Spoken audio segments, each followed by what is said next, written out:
누군가의 추천으로 투자해서 큰 손실이 난 경험, 10에서 20만원씩 꾸준히 수익을 내다가 한 번에 큰 손절로 수익을 다 토해낸 경험, 계속되는 실패로 괴롭고 원망스러워서 투자를 포기하고 싶었던 경험 있지 않으셨나요? 여기 돈을 2배로 불려줄 수 있다는 말에 혹한 사람이 있습니다.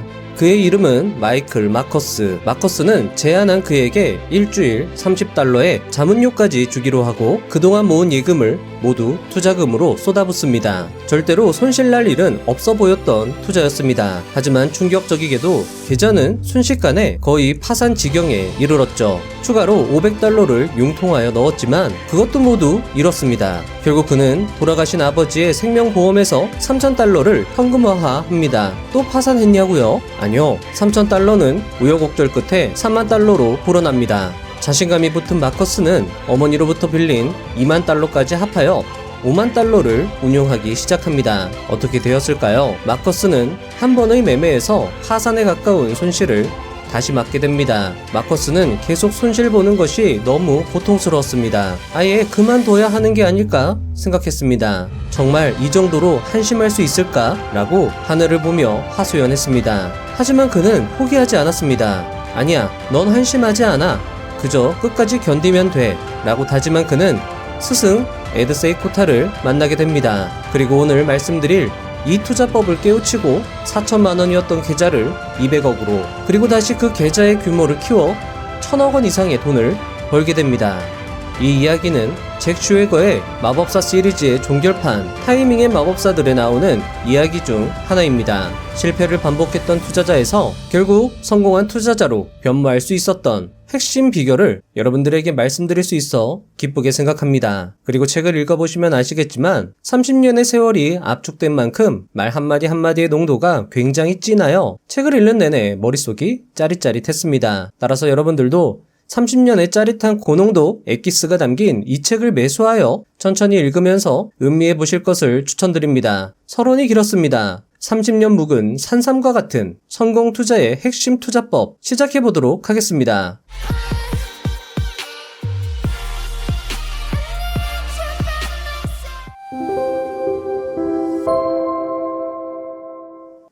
1. 내 별명은 한계약. 많은 시장의 마법사들이 초반에 실패를 경험했다. 하지만 토니 살리바만큼 심각한 좌절을 맛본 사람도 없을 것이다. 살리바 역시 초반의 성과는 좋았다. 50,000달러를 순식간에 75,000달러로 불린 그는 스스로를 천재라고 생각했다. 하지만 정확히 6주 뒤 그의 계좌는 15,000달러로 줄어들었다. 살리바는 당시를 이렇게 회상했다. 죽고 싶었습니다. 계좌도 마음도 바닥을 쳤습니다. 당시 비행기 추락 사고가 있었는데 그 비행기에 내가 탔어야 한다고 생각했습니다. 그 정도로 엉망이었죠. 내 인생은 다 끝났고 스스로를 패배자라 여겼습니다. 하지만 그는 포기하지 않았다. 그리고 경험 많은 트레이더들에게 조언을 구했다. 그들은 해야 할 과제를 해내는 자기 규율과 서둘러 부자가 되려고 하기보다는 적당한 수익을 꾸준히 올리겠다는 목표가 중요하다고 가르쳤다. 그는 매매에 복귀하여 주문 수량을 굉장히 보수적으로 잡으며 다시 시작했다. 주위 브로커들은 작은 매매만 하는 그를 비웃으며 한계약이라는 별명으로 그를 놀렸다. 그는 그런 조롱을 견뎌내며 신중한 투자를 고수했다. 그리고 살리바는 70개월 연속 수익을 기록하며 성공 투자자로 거듭날 수 있었다. 저자는 이렇게 정리합니다. 끈기가 성공의 중요한 요소다. 만약 큰 좌절과 실패로 그들이 포기했다면 그들은 지금의 영광을 누리지 못했을 것이다. 어쩌면 포기하는 것이 쉬운 길이었을 것이다. 하지만 그들은 포기하지 않았고 그들의 잠재력을 발견할 수 있었다. 포기하지 않는다면 큰 부자가 될 수 있는 몇 안 되는 보증 수표가 바로 주식 투자라 할 수 있을 것입니다. 마이클 마커스가 200억을 벌 수 있었던 비결 중 하나는 바로 끝까지 포기하지 않았기 때문일지도 모르겠습니다. 하지만 썸네일의 그 비결은 아쉽게도 포기하지 말라라는 건 아닙니다. 그 비결은요, 제가 별도로 언급을 드릴 테니까요. 일단 성공 투자의 엑기스, 정수를 계속 들어보겠습니다. 2. 유일한 정답은 없다. 시장에는 발견해야 하는 유일한 비법도, 유일하게 옳은 트레이딩 방법도 없다. 유일한 정답을 찾아 헤매는 사람들은 정답을 얻는 것은 고사하고 아직 제대로 된 질문도 하지 못하고 있다. 경이로운 성공을 거둔 짐 로저스는 기본적 분석에 충실하며 기술적 분석에 상당히 냉소적이었다. 짐 로저스는 기술적 분석을 사용하는 사람들 중 부자를 본 적이 없다고 말했다. 마티 슈워츠는 5천만 원으로 시작해서 인터뷰 당시 260억의 자산을 일군 트레이더였다. 그는 9년 동안 기본적 분석을 사용했지만 부자가 된 건 기술적 분석 덕분이라고 말했다. 그러면서 기술적 분석으로 부자가 된 사람을 못 봤다고 말하는 사람들을 보면 우습다고 덧붙였다. 시장에서 돈 버는 방법은 무수히 많다. 하지만 어느 것도 찾기 쉽지 않다. 하지만 방법은 분명히 존재한다는 것이다. 시장에서 성공은 단 하나의 정답을 찾아내는 것이 아니라 자신에게 맞는 방법을 찾는 데 달려있고 그 방법은 사람마다 다르다. 3. 자신의 길을 찾아라. 앞에서 우리는 트레이더로 성공하는 유일한 방법 같은 것은 없다는 것을 알았다. 이것은 성공적인 트레이딩의 필수 요소가 무엇인지 시사한다. 이 책에서 아무것도 얻지 못하더라도 다음 한 가지의 원칙만 깨닫는다면 그것만으로도 이 책을 읽는 시간은 가치가 있을 것이다. 성공한 트레이더는 자신의 성격에 맞는 방법론을 개발한다. 트레이딩의 유일한 정답은 없지만 성공하기 위해서는 자신에게 맞는 한 가지 방법, 즉 자신의 성격에 맞는 방법을 찾아야 한다. 이것은 내가 인터뷰했던 성공한 트레이더들 모두에게서 발견한 공통적 특징이다. 자신의 스타일대로 투자한다. 당연한 이야기로 들릴 수 있다. 하지만 슈워츠의 경우 10년 동안 기본적 분석에 적응하려 노력했다. 하지만 그의 성격과 맞지 않는 방식이었다. 기본적 분석으로 얻은 의견은 슈워츠를 되려 올감했다. 슈워츠는 당시를 이렇게 기억한다. 애널리스트로 일하면서 괜찮은 연봉을 받았지만 늘 시장에서 돈을 잃어서 빈털털이나 마찬가지였죠. 맞지 않는 투자법에 스스로를 맞추려고 노력하느라 시간과 돈을 낭비하는 사람들이 놀랍도록 많다. 자신의 성격, 스타일을 파악하고 자신에게 맞는 투자법을 찾는 것은 많은 대가, 고수들이 강조한 것입니다. 얼마 전에 소개드린 1년에 100억을 번 트레이더 김씨님 역시 자신이 성공할 수 있었던 비결을 자기 객관화라고 언급했습니다. 그렇다면 궁금한 것은 어떻게 자신만의 스타일을 찾느냐일 것인데요. 그것과 관련하여 저자의 이야기는 계속됩니다. 4. 너 자신을 알라. 상위 1%의 조건. 스티브 클락은 자신이 채용한 트레이더들에게 효과가 있는 방법과 없는 방법을 구분하라고 조언한다. 그러면서 그들의 손익을 자세히 분석하라고 조언한다. 클락은 트레이더들이 어디에서 이익이 발생했는지 모르는 경우가 많다고 지적한다. 클락의 조언을 구하는 트레이더들은 한결같이 하소연을 한다. 제가 운용하고 있는 포지션들입니다. 여기서는 상당히 수익을 내고 있습니다만 유독 여기서는 계속 손실이 납니다. 클락은 이렇게 조언한다. 잘 되는 방법을 더 많이 활용하고 잘 안 되는 방법은 그만두세요. 애매하게 들리겠지만 이처럼 단순한 원칙을 지키지 못하는 트레이더들이 놀랍게도 많다. 레이 달리오는 1980년부터 매매를 할 때마다 그 이유를 노트에 기록하는 훈련을 해왔다. 자신이 매매할 때마다 실제로 어떤 일이 일어났는지 살펴보기 위함이었다. 수천만 달러의 수익을 거둔 랜디 맥케이는 일찌감치 성공을 거둘 수 있었던 이유를 트레이딩 분석을 일과로 정하고 엄격히 지킨 덕분이라고 돌렸다. 그는 초창기 여러 방법을 시도했는데 매매 내역을 하나하나 분석한 것이 특히 효과가 있었다고 강조했다. 수익이 난 매매는 어째서 수익이 났고 손실을 본 매매는 어쩌다 손실을 봤는지 파악해야 한다고 그는 말했다. 그렇게 하면 좀 더 선별적인 매매가 가능해서 손실을 볼 가능성을 피할 수 있다는 것이다. 저자는 성공하는 투자자는 노력과 수고를 마다하지 않는다고 강조했습니다. 그들은 당일에 해야 할 일을 반드시 했다고도 덧붙였습니다. 수학 1타 강사로 큰 성공을 거둔 정승재님은 상위 1%가 되는 방법을 이렇게 말합니다. 열심히 할 생각을 하지 말고 그냥 열심히 안 해도 되니까 오늘 내가 해야 될 일은 누구나 알고 있거든요. 계획은 누구나 세우니. 그것만 완성하고 자는 습관을 딱 6개월만 그대로 지속을 하자. 딱 그 얘기만 하고 싶어. 뭐 마지막 기회다.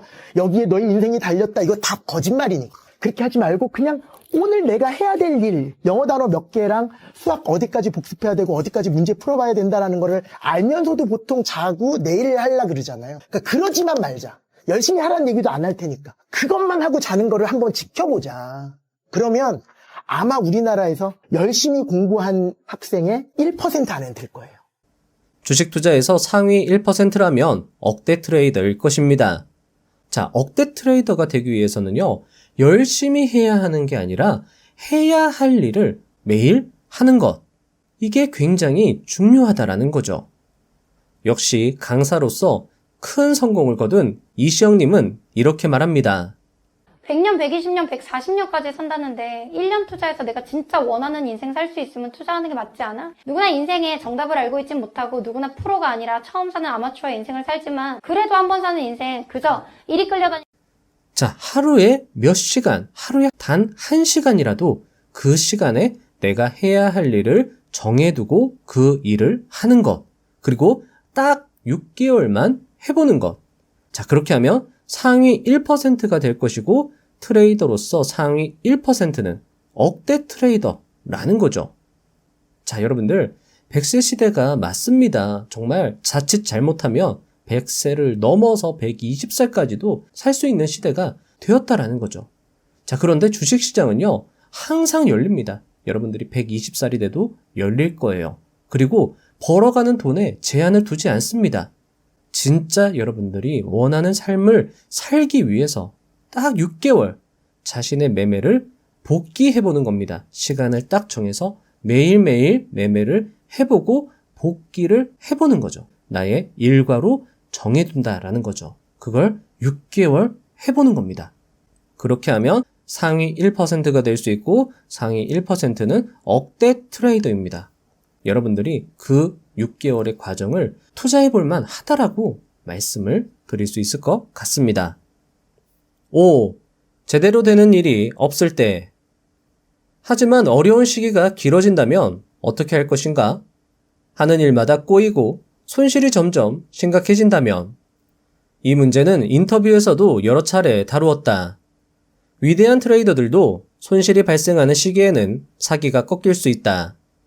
이런 어려운 시기를 극복하는 방법에 관한 시장의 마법사들의 조언은 꽤 일관적이었는데 기본적으로 다음 두 가지를 제안했다.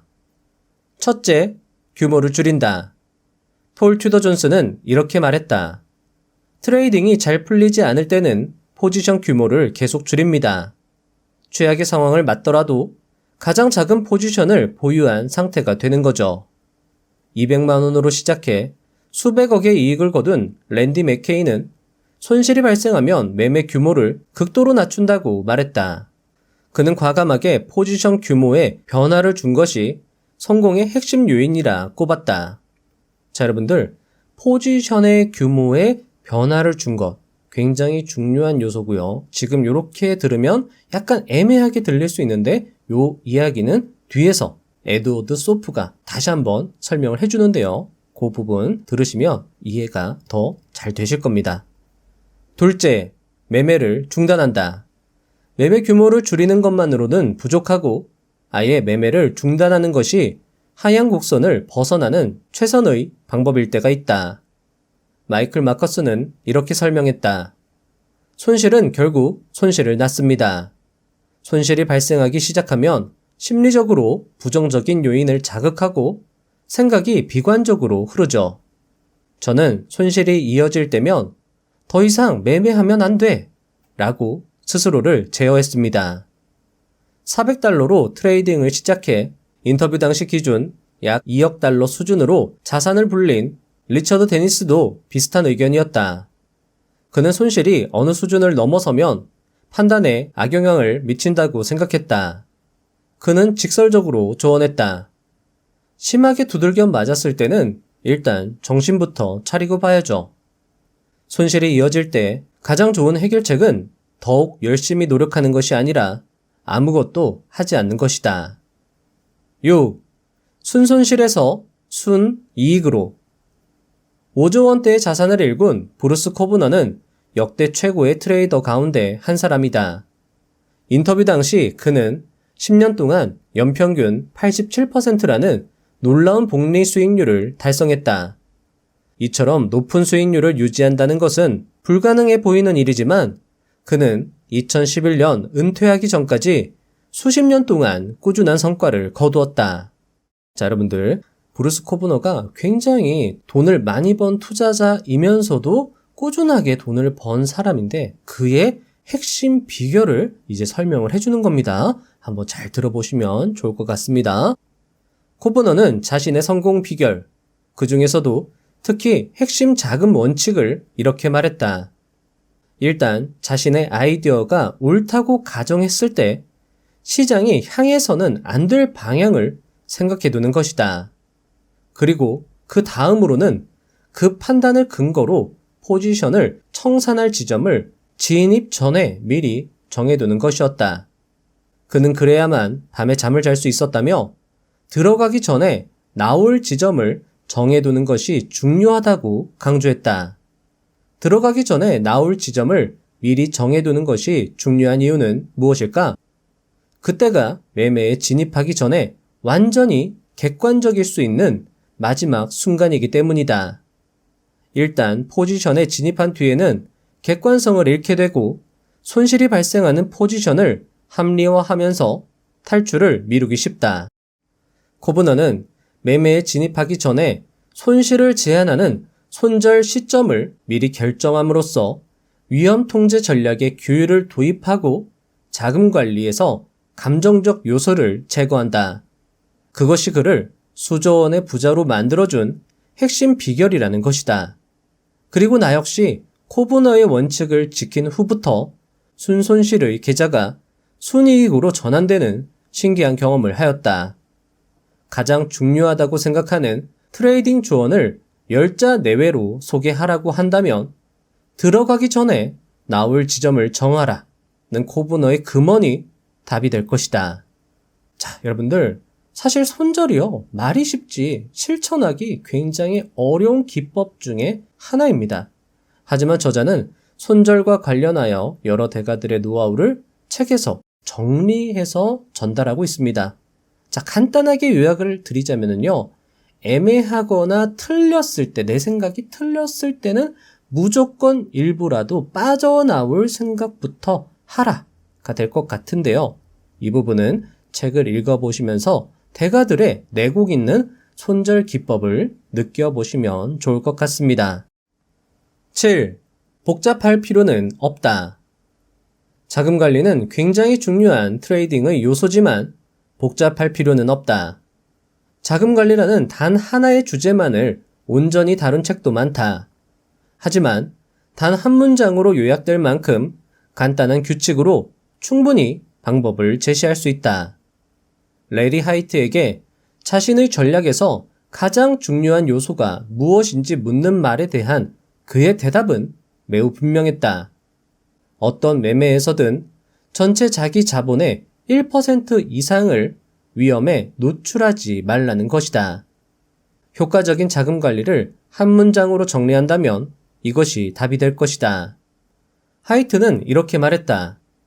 단 1%만 위험에 노출했기 때문에 매매 하나하나에 담담할 수 있죠. 이것은 단 한 번의 잘못된 매매로 인한 커다란 피해를 예방하는 단순한 원칙이다. 이 원칙을 따르지 않아 많은 트레이더들이 고통스러운 경험을 한다.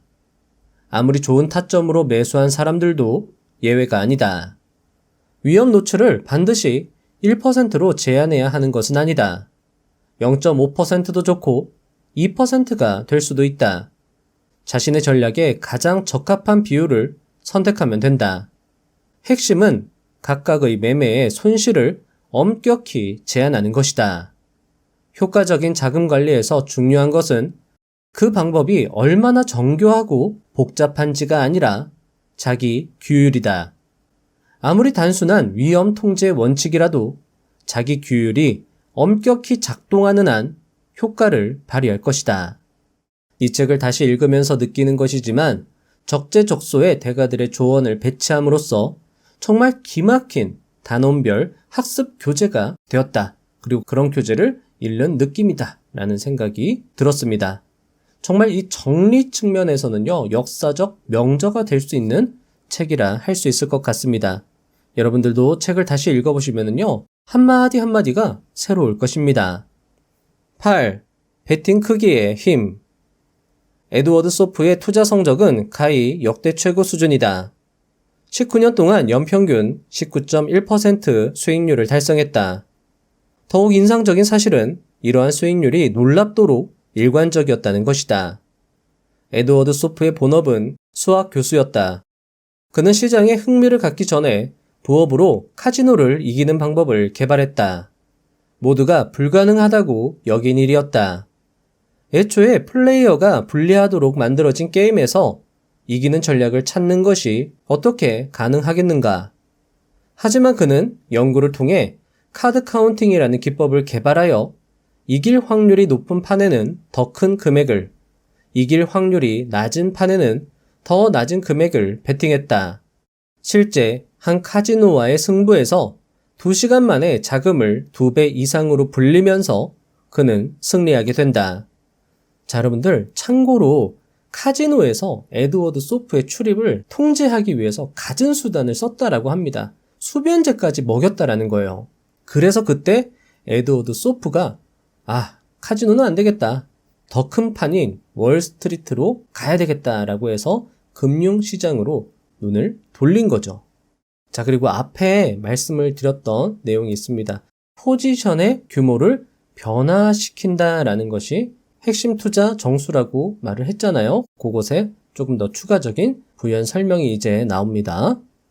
이러한 통찰력은 트레이딩에서도 중요한 파장을 불러일으켰다. 포지션의 크기를 달리해 성과를 향상시킬 수 있다는 뜻이기 때문이다.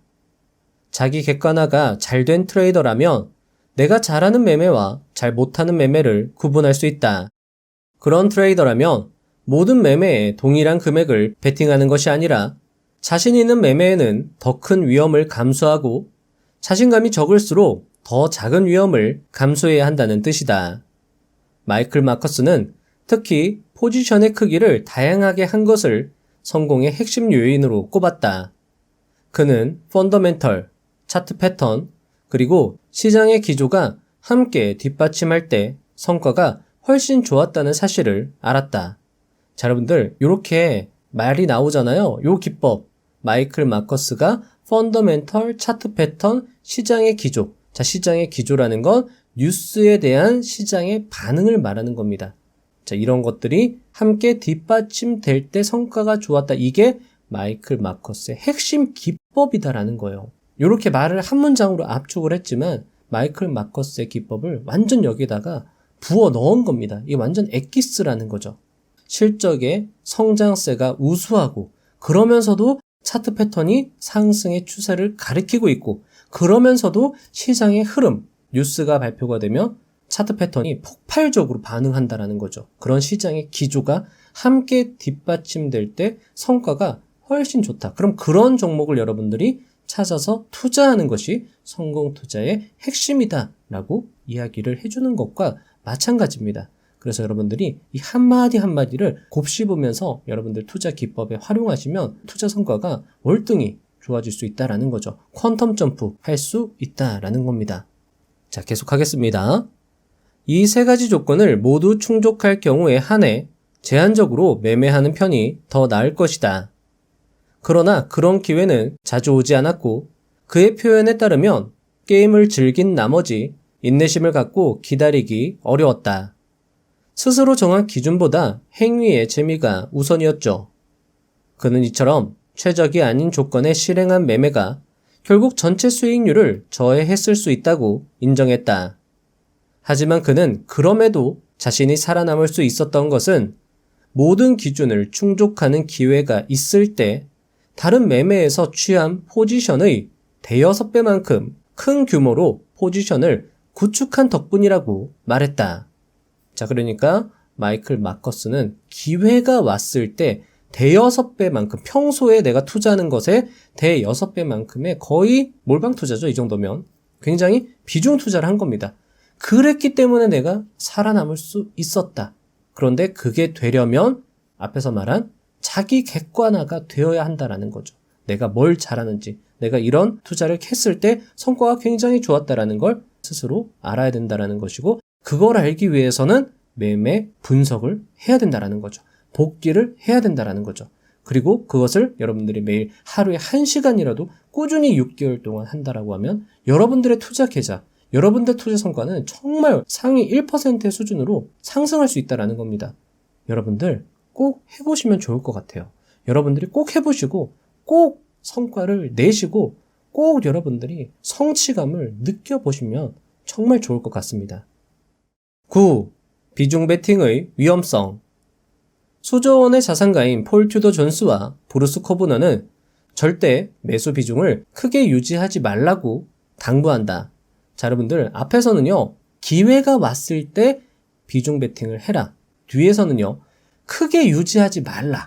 이 차이를 여러분들이 알면 좋겠죠. 유지하지 말라라는 거지 하지 말라라는 건 아닙니다. 브루스 코브너가 하루 만에 누적 수익의 절반을 날린 제한가도 같은 매매도 과잉 매수가 문제였다. 코브너는 탐욕에 빠지면 결국 파산하므로 매수 규모를 자신이 생각하는 것보다 절반 이상으로 줄일 것을 당부하기도 했다. 리처드 데니스의 제자로 크게 성공한 세이들리는 이렇게 말했다. 트레이더로 성공하려면 반드시 배워야 할 확실한 교훈이 몇 가지 있습니다. 그중 하나는 시장에 두려움이 생길 정도로 가진 자본에 비해 큰 규모로 트레이딩을 한다면 이길 수 없다는 겁니다. 10. 그럼에도 한 방을 노려야 할 때. 규모를 지나치게 키우는 것은 트레이더들이 실패하는 가장 흔한 이유 중 하나다. 하지만 큰 규모의 거래가 정당화되고 심지어 바람직한 경우도 있다. 스탠리 드러킨 밀러는 조지 소로스로부터 배운 특히 중요한 교훈을 소개했다. 판단이 옳았는지 여부는 중요하지 않습니다. 판단이 옳았을 때 얼마나 많이 벌고 틀렸을 때는 얼마나 많은 손실이 발생하는지가 중요하죠. 그는 소로스로부터 몇 차례 질책을 받았는데 모두 그의 판단이 옳았지만 기회를 극대화하지 않았을 때였다. 유명한 일화가 있다. 드러켄 밀러는 소로스 펀드에서 일하기 시작한 후 나름 커다란 매수 포지션을 취했다. 그리고 시장은 생각대로 흘러갔고 드러켄 밀러는 뿌듯한 기분이었다. 소로스는 그의 사무실에 방문하여 그 매수에 대한 이야기를 나누었다. 그래서 보수한 포지션의 크기가 얼마나 되지? 소로스가 물었다. 10억 달러입니다. 드러켄 밀러가 대답했다. 자, 여러분들 참고로 10억 달러라고 하면 한화 약 1조 3천억 원 가량입니다. 그걸 포지션이라고 하는 건가? 소로스가 무시하듯 말했다. 소로스는 드러켄 밀러에게 포지션을 2배로 늘리도록 권고했다. 시장은 더욱 극적으로 그에게 유리하게 전개되었다. 소로스는 드러켄 밀러에게 이렇게 가르쳤다. 엄청난 확신이 있다면 한 방을 노려야 해. 돼지가 되려면 용기가 필요하지. 11. 힘을 빼야 한다. 요점은 화살이 스스로 날아가도록 하는 법을 배워야 한다는 겁니다. 트레이딩도 공도와 마찬가지입니다. 수고, 억지, 중압감, 발버둥, 고된 노력이 개입된다면 잘못된 것입니다. 완벽한 매매일수록 굳이 힘을 들이지 않아도 되죠. 제목을 읽고 이런 생각이 들 것이다. 가만, 성공적인 트레이딩은 엄청난 노력과 수고가 필요하다고 하는데 힘을 빼야 좋은 트레이딩이라는 거라고? 모순이 아니다. 차이는 준비와 실행 과정에 있다. 준비 단계에서는 노력과 수고가 필요하다. 반면 매매를 실행할 때는 힘을 빼야 한다. 잘 되고 있다면 굳이 힘이 들어가지 않는다. 잘 되지 않을 때는 더 열심히 한다고 해서 억지로 바로 잡을 수 있는 것도 아니다. 유독 매매가 잘 풀리지 않고 매번 판단이 빗나갈 때는 더 열심히 해도 소용없다. 오히려 문제를 악화시키기만 할 뿐이다. 더 열심히, 더 많은 리서치를 하는 것은 괜찮다. 무엇이 잘못되고 있는지 더 열심히 알아내는 것도 좋다. 그러나 매매를 더 열심히 해서는 안 된다. 시장과 어긋나고 있을 때는 열심히 노력할수록 문제가 악화될 가능성이 있다. 더 열심히 하는 것이 연이은 패배를 극복하는 해결책이 아니라면 진짜 해결책은 무엇일까? 저자는 연이은 패배를 극복하는 방법과 관련한 에피소드를 책에서 언급합니다. 어떤 트레이더와 인터뷰를 했고 상당히 괜찮은 조언이라고 생각을 했는데 얼마 후에 그의 사업 파트너가 그 이야기를 절대 공개해선 안 된다고 하여 인터뷰 내용을 책에 실는 건 곤란하다, 못 실었다 하는 이야기였습니다. 자, 그런데 잭 슈에거는요, 원고의 일부라도 건지자는 마음으로 그에게 간청했다라고 합니다. 그러자 그가 했던 조언이 바로 화살이 스스로 날아가도록 하는 법을 배워야 한다. 완벽한 매매일수록 힘을 들이지 않아도 된다라고 이야기를 해줬다라는 거예요. 그러면서 그가 잭 슈에거에게 추천한 책이 바로 궁도의 선과 기술이라는 책입니다. 독일의 철학자 오이겐 헤리겔이 일본에서 궁도를 통해 깨달은 바를 펴낸 책이고요. 확인한 바로는 국내에서 마음을 쏟아 활이라는 제목으로 출간이 되어 있었습니다. 사업 파트너가 절대 말해주지 말라는 투자 기밀의 힌트, 화살이 스스로 날아가게 하라. 이것과 관련하여 오이겐 헤리겔의 책의 일부가 궁금하실 분들이 있을 것 같아서 책의 일부를 가져와 봤습니다.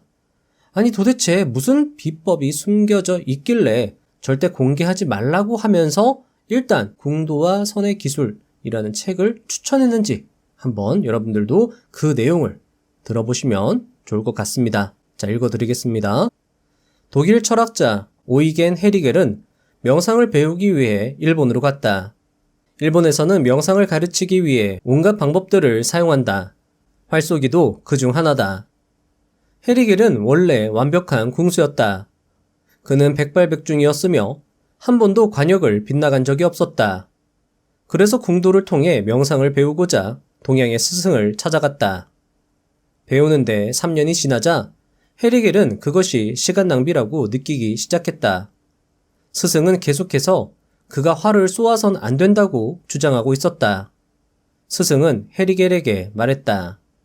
그대가 활을 쏘지 말고 화살로 하여금 스스로 날아가게 하라. 화살을 겨냥할 때 그때 그대는 사라져야 한다. 화살로 하여금 스스로 겨냥하게 하라. 이것은 터무니없는 말이었다. 서양인에게는 더욱 터무니없는 말이었다. 화살이 스스로 날아가게 하라니 대체 무슨 뜻인가? 헤리겔은 활쏘기를 계속했고 한 번도 관역을 빗나가지 않았다. 하지만 스승은 말하고 있었다. 관역은 결코 관역이 아니다. 그대 자신이 관역이다. 난 그대가 관역을 마치는가 아닌가는 관심이 없다. 그것은 기계적인 기술에 불과하다. 난 그대를 보고 있다. 그대가 그곳에 있는가 없는가를. 자신이 결코 관역에서 빗나가지 않는다는 점을 증명하려고 애쓰지 말라. 편안히 하라. 그리고 화살이 스스로 날아가게 하라. 헤리겔은 도저히 이해할 수 없었다. 나의 활쏘기는 백발백중인데 왜 나한테 증명서를 주지 않는 겁니까? 서양인의 마음은 언제나 결과에만 관심이 있다. 그리고 동양에서는 그 결과가 아니라 시작에 더 관심이 있다. 동양의 마음에는 결과란 쓸모없는 것이다. 중요한 것은 시작에 있으며 궁도에 있는 것이지 관역에 있지 않다. 헤리겔은 완전히 실망해서 말했다. 그렇다면 전 가야만 하겠습니다. 3년이란 긴 시간을 허비했는데 저는 얻은 것이 하나도 없습니다.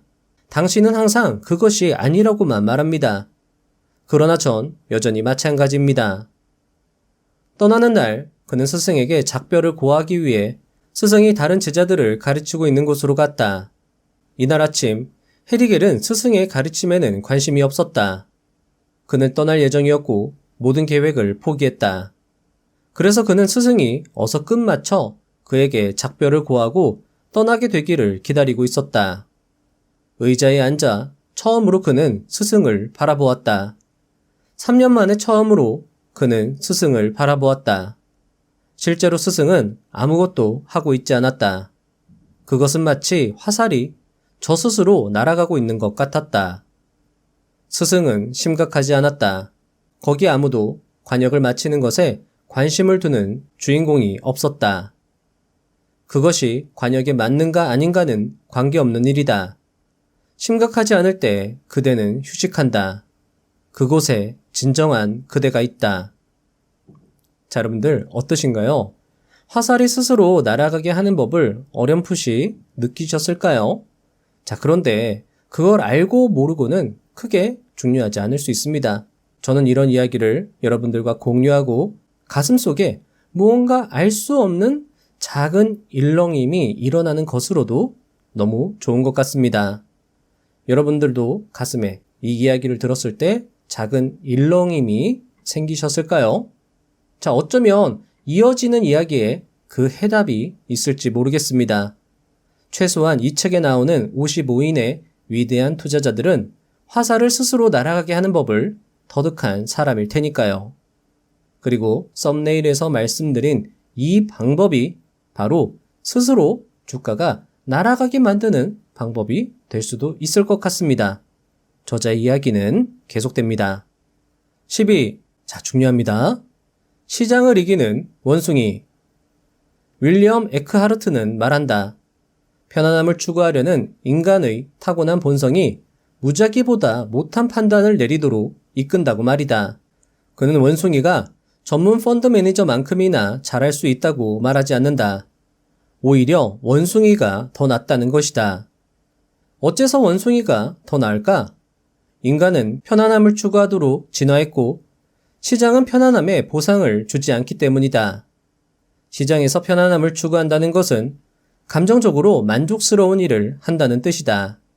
에크하르트는 기분을 좋게 만드는 일은 대개 해서는 안 되는 일입니다. 라고 강조했다. 그는 과거 트레이딩 파트너였던 리처드 데니스의 말을 인용했다.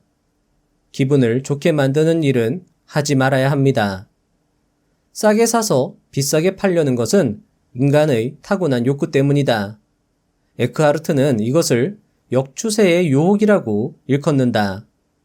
6개월 최저가에서 주식을 사면 지난 6개월 동안 같은 주식을 산 다른 사람들보다 똑똑한 사람이 된 것 같아 기분이 좋다. 이처럼 추세를 역행하는 접근법은 실행하는 순간에는 기분이 좋을지 몰라도 대다수 사람에게 재앙을 불러오는 전략이 된다는 것이다. 기분을 좋게 만드는 일은 또 있다. 에크하르트에 따르면 사람들은 작은 이익이 쉽게 사라지는 것을 보면서 즉시 이익을 실현해 현금화해야 한다고 배운다. 기분은 좋을지 몰라도 커다란 이익을 낼 능력을 저해하기 때문에 장기적으로는 도움이 되지 않는 일이다. 헐값 매수, 이익 실현, 손실을 회피할 목적의 보유 등 기분이 좋아지는 행동은 대개 잘못된 행동이다. 감정적으로 만족을 얻으려고 할 때 사람들은 대체로 무작위 선택보다 못한 결정을 하게 된다.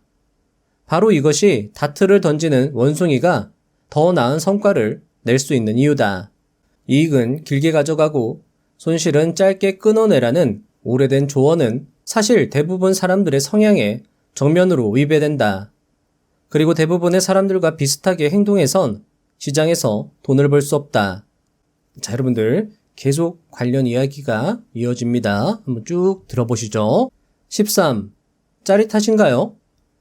단독 자유 등반은 놀라운 스포츠다. 아무런 보호장구 없이 등반을 나서기 때문이다. 세계 최고 자유 등반가로 알려진 알렉스 호널드는 한 방송사의 질문을 받았다. 취재기자 라라 호건은 호널드에게 물었다. 아드레날린이 솟구치는 것이 느껴지십니까? 호놀드는 이렇게 대답했다. 아드레날린이 솟구치는 일은 없습니다.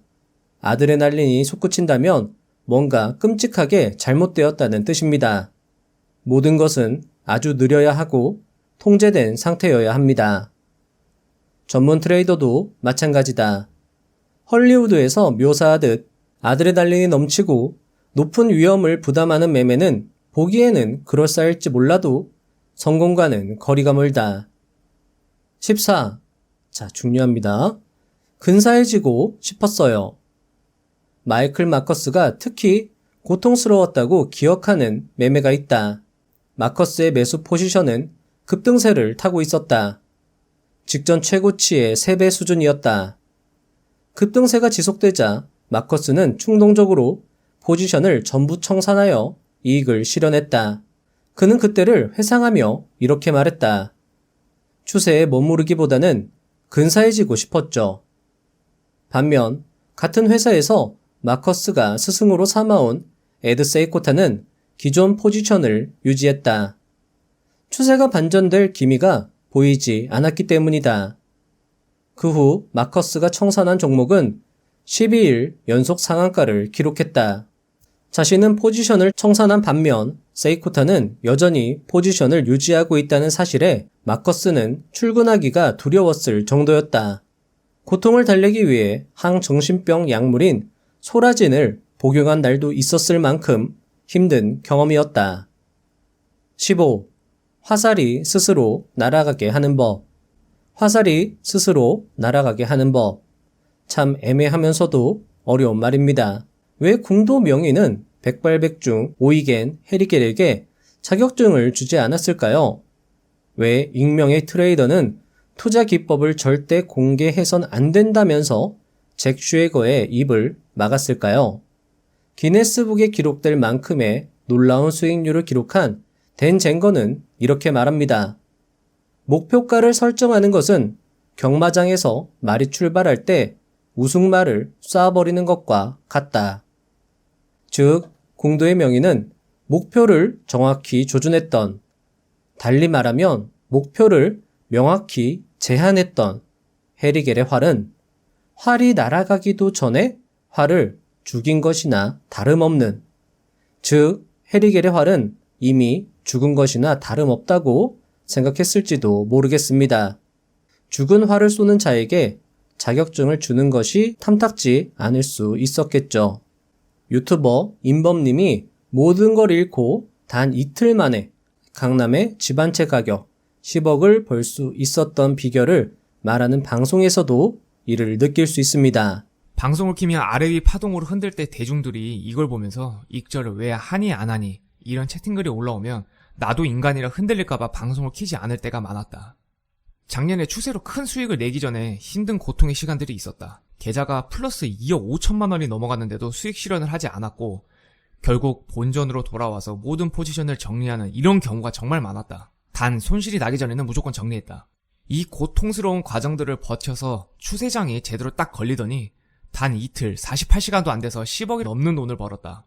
결국 내가 말하고 싶은 건 돈을 벌고 싶으면 추세를 먹어야 한다는 얘기다. 잘 잃어야 잘 번다의 저자이자 실시간 방송으로 한 달에 5억이 넘는 수익을 내는 걸 보여준 실전 투자 고수 톰 호가드 역시 방송 중에 수익난 종목을 왜 팔지 않느냐고 사람들이 자주 묻는 것에 곤욕을 느꼈다며 나는 언제 익절할지 모른다는 말로 대답을 대신한 것 역시 기억할 만합니다. 그는 절대 수익나는 투자를 함부로 매도하지 않는다고 덧붙이기도 했습니다. 지금부터의 이야기는 이것과 관련하여 많은 투자대가 실전 고수가 강조했던 것을 바탕으로 수익을 극대화하는 비결과 관련된 나름의 해석과 관련된 이야기입니다. 여러분들의 소중한 의견과 다를 수 있다는 점, 그리고 여러분들의 의견과 비교해 보시면서 참고로만 들어주시면 좋겠습니다. 자, 일단 궁도의 명인이 백발백중 해리겔에게 자격증을 주지 않은 것은 해리겔이 관역에 화살을 맞히기 위해서 의도적으로 시위를 당겼기 때문이다 라고 생각할 수 있습니다. 해리겔은 목표를 관역으로 제한했고 관역에 맞춘 그는 스스로 만족했습니다. 하지만 궁도의 명인은 인정하지 않았죠. 트레이딩의 명인들은요, 주식의 관역, 즉 목표가를 설정하지 않았습니다. 그저 최선을 다해서 활시위를 당겼고 주가가 스스로 날아가게 했습니다. 스스로 날아가게 했다는 것은 제한을 하지 않았다는 것으로도 해석이 가능합니다. 즉, 위대한 투자자들은 상승하는 가격을 내버려 두었습니다. 관역에 맞추려고 하지 않았습니다. 그래서 궁도의 명인은 중요한 것은 시작에 있으며 궁도에 있는 것이지 관역에 있지 않다고 말했습니다. 트레이딩 명인들도 시작을 중시했습니다. 트레이딩의 정수는 시작 또는 쏘기 위한 준비 과정에 있는 것이지 관역에 있지 않다는 것을 강조했습니다. 그래서 수조 원의 자산을 일군 브루스 코브너와 폴 튜더 존스는 자신이 크게 성공할 수 있었던 이유를 시작할 때, 매수할 때 미리 매도 지점을 결정하고 나는 투자를 시작했다 라고 말한 게 그런 이유에서였지 않을까 생각이 됩니다. 즉, 트레이딩 명인들은 매수 이전에 최선을 다해서 모든 것을 하고 매수한 이후에는 아무것도 하지 않은 것입니다. 왜냐하면 이미 내가 손절 라인 정해놨고 수익은 어차피 내버려 두면 되는 거니까 할 게 없는 거죠. 그저 주가가 스스로 날아가게 내버려 두었던 겁니다. 그래서 유럽의 현인 앙드레 코스톨라니는 투자자들은 겉으로 보면 아무것도 안 하는 것처럼 보인다 라고 말했을지도 모르겠습니다. 매수를 준비할 때는 최선을 다하고 매수 후에는 힘을 뺐다. 즉, 매수 후에는 아무것도 안 했다. 또는 매수 후에 별다른 걸 하지 않았다. 라고 말을 했던 부분이 이해가 되는 부분입니다. 자, 관역에 맞추는 건 재밌는 일입니다. 하지만 관역에 맞추지 않고 그것을 그냥 화살이 그저 날아가도록 내버려 두는 것 또는 수익을 그저 날아가도록 내버려 두는 건 어쩌면 지루하고 재미없는 일이기도 합니다. 아무것도 하지 않는다. 스스로 날아가게 하기 때문에 내가 할 일이 없다는 건 지루하다라는 말로 바꿔 말할 수 있을 것 같습니다. 폴 튜더 존스를 비롯한 많은 투자 실전 고수, 대가들은 방어만 또는 생존에만 집중하라고 말을 합니다. 그 말은 어쩌면 공격에 집중하지 말라라는 말이 아니라 공격은 우리가 할 일이 없다는 말일지도 모르겠다라는 생각을 할 수 있습니다. 공격은 시장의 흐름에 맡기고 방어에만 집중하라고 바꿔 말할 수도 있을 것 같습니다. 그렇다고 그들이 마냥 수익 관리에 손을 놓고 있었던 건 아닙니다. 왜냐하면 영원한 추세는 없기 때문이고 추세도 결국 소멸하기 때문이죠. 그래서 그들은 상승 추세가 전환하여 하락할 때 매도했습니다. 추세가 하락할 때 매도한다는 것은 고점에서 매도하지 않는다는 것이고 그들의 매도 타점은 필연적으로 최고점보다 아래의 지점이 된다는 것입니다. 100%의 수익률을 내던 종목을 최고점의 아래 지점인 70% 수익률에 매도하는 건 씁쓸한 일입니다. 왜냐하면 인간은 본능적으로 70%의 수익을 냈다라는 것보다는 고점에서 30% 떨어진 손실에 더 집중하기 때문입니다. 하지만 대가, 고수들은 인간의 본성을 극복하며 고점에서 매도하려고 하지 않고 어깨에서 매도했습니다. 얼마 전 리뷰를 한 강창권님의 경우도 매도의 기준을 21선으로 정하고 있었습니다. 21선을 기준으로 하는 건 역시 최고점에서 낮은 지점이라 할 수 있습니다. 하지만 이렇게 매도하면 목표가를 설정한 것보다는 훨씬 더 큰 수익을 낼 수 있다라는 것이죠. 윌리엄 에크하르트를 예로 들자면 그는 20거래일 최고점 돌파 시 진입하여 추세를 따랐고 10거래일 저점을 하향 돌파할 때 청산하는 규칙을 기본으로 하였습니다. 역시 수익을 길게 하는 아주 기본적이면서도 매우 훌륭한 방법이라고 할 수 있습니다. 자, 그럼 이런 생각도 할 수 있습니다. 목표가를 정하는 사람들은 다 부자가 되지 못한 건가? 다 잘못하고 있는 건가? 라고요. 하지만 그 생각도 틀렸습니다.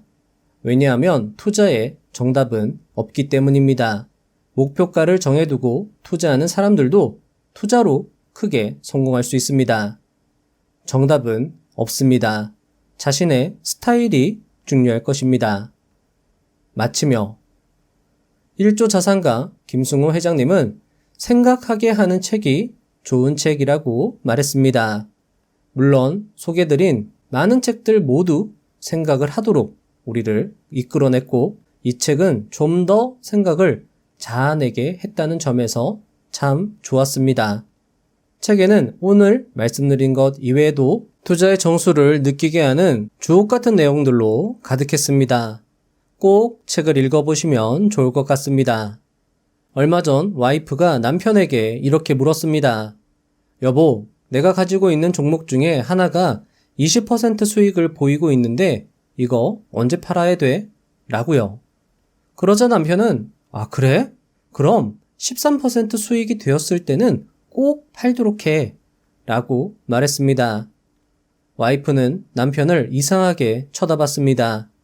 그런데 재미있는 건 대답한 남편도 자신의 대답이 이상하다는 생각을 말을 내뱉으면서도 했다는 것입니다.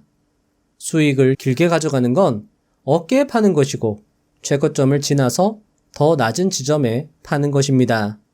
그래서 20% 수익을 보고 있다면 매도 라인을 13%에 긋는 것이죠. 하지만 20% 수익 종목을 13%에 파는 게 잘 이해되진 않습니다.